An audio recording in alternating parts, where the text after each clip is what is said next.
Alors ces derniers jours, on a eu pas mal d'intempéries avec plusieurs épisodes de pluie successives.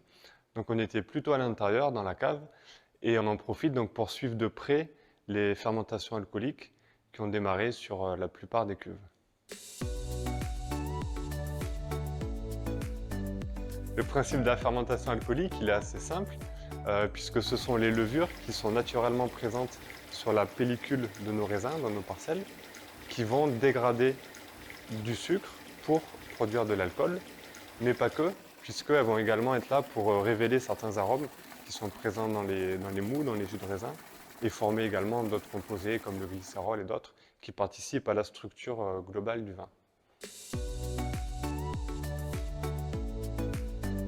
Pour suivre une fermentation, on vérifie la densité du jus en fermentation tous les jours pour être sûr que tout se déroule bien et la fermentation ne s'arrête pas. Et puis on contrôle aussi la température de fermentation. Par exemple, pour cette cuve de muscat vin doux naturel, on va la garder entre 16 et 18 degrés de Celsius pour garder la fraîcheur des arômes et l'extraire le potentiel aromatique de ce cépage.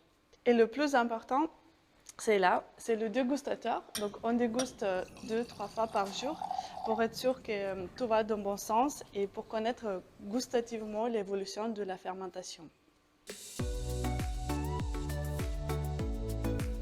Donc pour nous, la fermentation alcoolique, c'est plutôt là où une des dernières étapes de l'élaboration de notre vin, parce qu'on considère que tout le travail a été fait en amont, donc durant un an, sur les méthodes culturales, sur l'effet du millésime, et aussi avant sur le choix des variétés, des cépages, l'exposition des parcelles.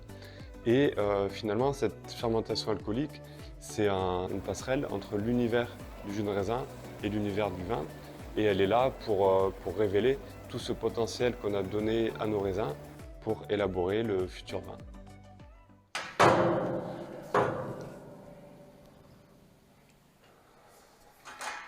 Ça sent bon.